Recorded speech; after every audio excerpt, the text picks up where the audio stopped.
What's up, everybody? Hello and welcome to Not Your Average Meta, an MTG Commander channel dedicated to bringing you decks and commanders you wouldn't normally find in your average meta. This week on Not Your Average Meta, Fog took Justin on a trip back up north to play some Commander games with his old playgroup. First up, we have Eddie making his first appearance on the channel playing one of the new D&D commanders, Drizzt Diorden. This deck is a life gain matters deck where it turns small life gain into big creatures.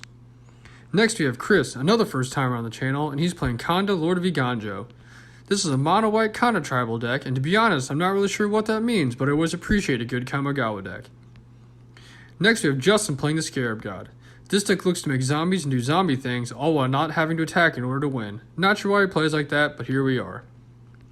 Lastly, we have Fog bringing his upgraded Captain Ripley Vance deck back to the table.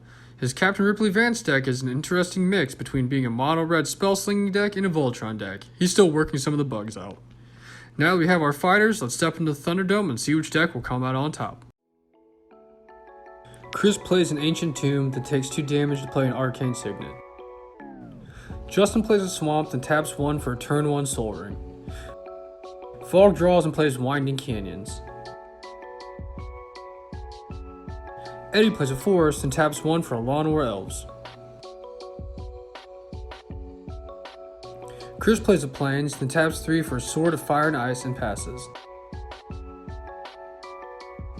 Justin untaps and plays a Command Tower.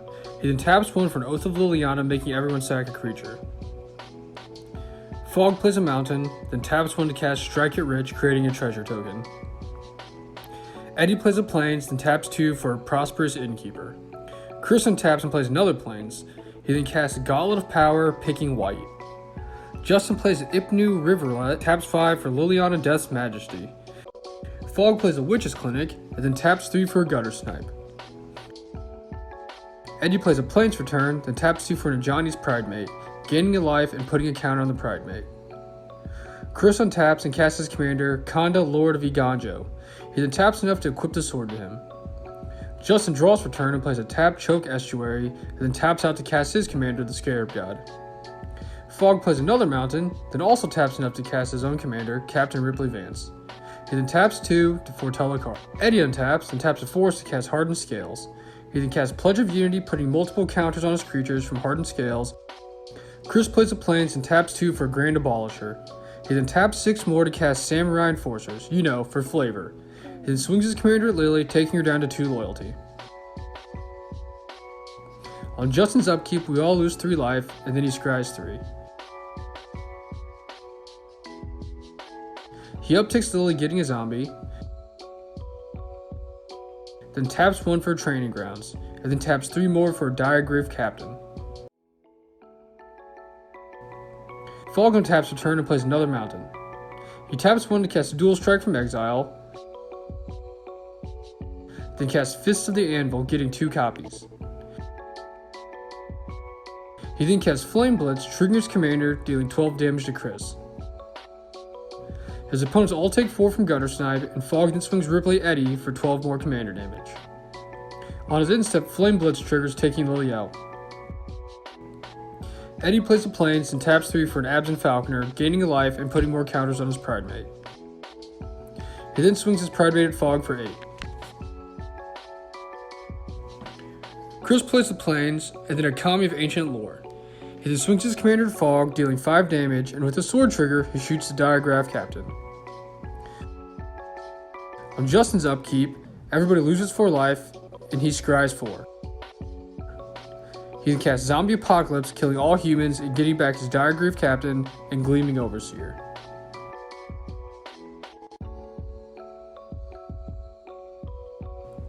Fog plays an Exotic Orchard for turn that taps through to Flashback Striker Rich, getting a treasure token and dealing 2 damage to his opponents from Gutter Snipe.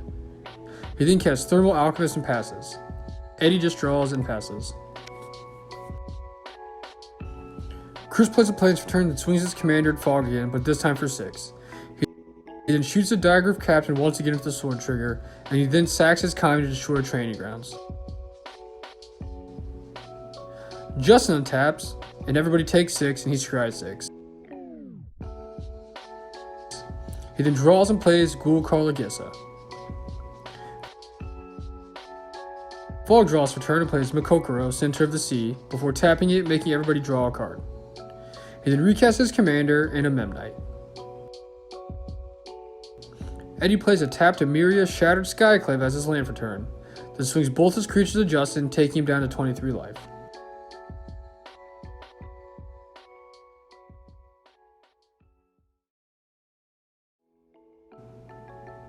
Chris plays another land, and then a Solemn Simulacrum, going to find another land. He then swings his commander Justin, who takes the hit, while claiming he never attacks with his deck in order to win. Kristen puts a Darksteel Mutation on Justin's commander. Justin draws for turn to place Unholy Grotto before passing.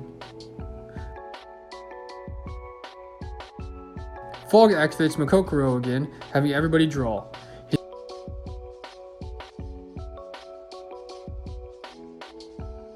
He can cast an Expedition Map before cracking it to get a mountain.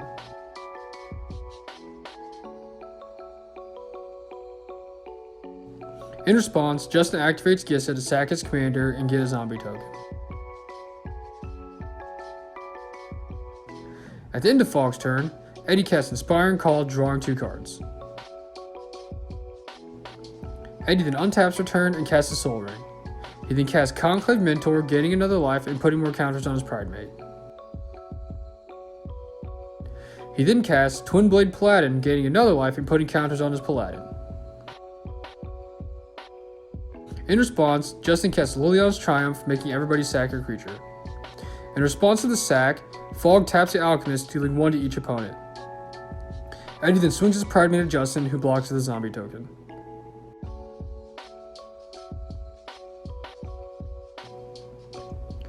Chris draws, plays a land, then casts that sweet turn 9 Jeweled Lotus. He then casts a Sword of Feast and Famine that Justin counters with a counterspell.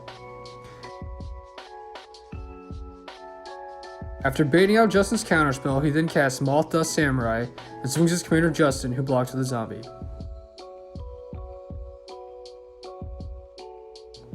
He then casts Cathar's Crusade and a Ritual of Restoration, getting his sword back before recasting it again.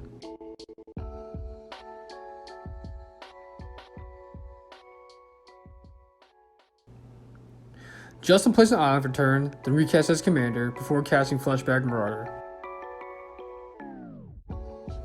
Everyone sacks a creature, and then Justin goes against all of his deck's beliefs, taking Chris out of the game. We then all realize Justin can't be trusted, and he passes. Fog untaps and activates Makokoro again. He then taps 4 to cast Treasure Map and a Hero's Blade. He then activates the map and passes.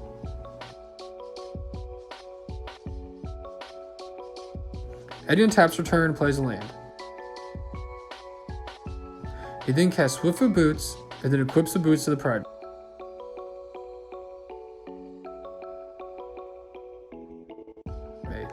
He then casts Heliod's Intervention, gaining 2 life.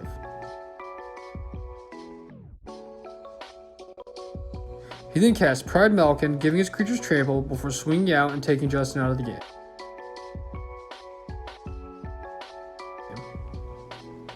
Fog untaps for turn and casts a Storm Kiln Artist. He then casts Sure Strike on his commander, dealing 2 damage from Gutter Snipe and getting a treasure token.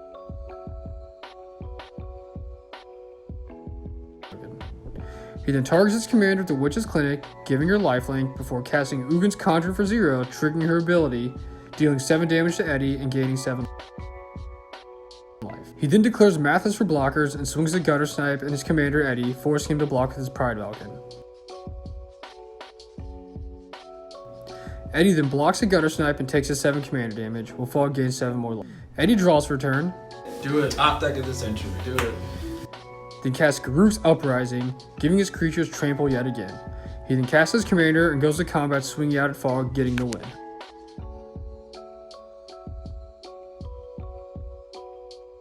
The big winner of today's game is Eddie, making his first appearance on the channel. He played a good game and he did what he needed to do in order to get the win. Shoutouts to that 2 life off that Heliod's Intervention, it really came in handy. The MVP of today's game was definitely that top deck of Garruk's Uprising. Fog mathed out exactly what he needed to do in order to take away the trample from Eddie's big creatures, and still have enough damage to win the next turn, But of course, Lords of Chaos did not want that to happen. Always the bridesmaid and never the bride. Thanks for watching, and be on the lookout for more games and decks you wouldn't normally see in your average meta.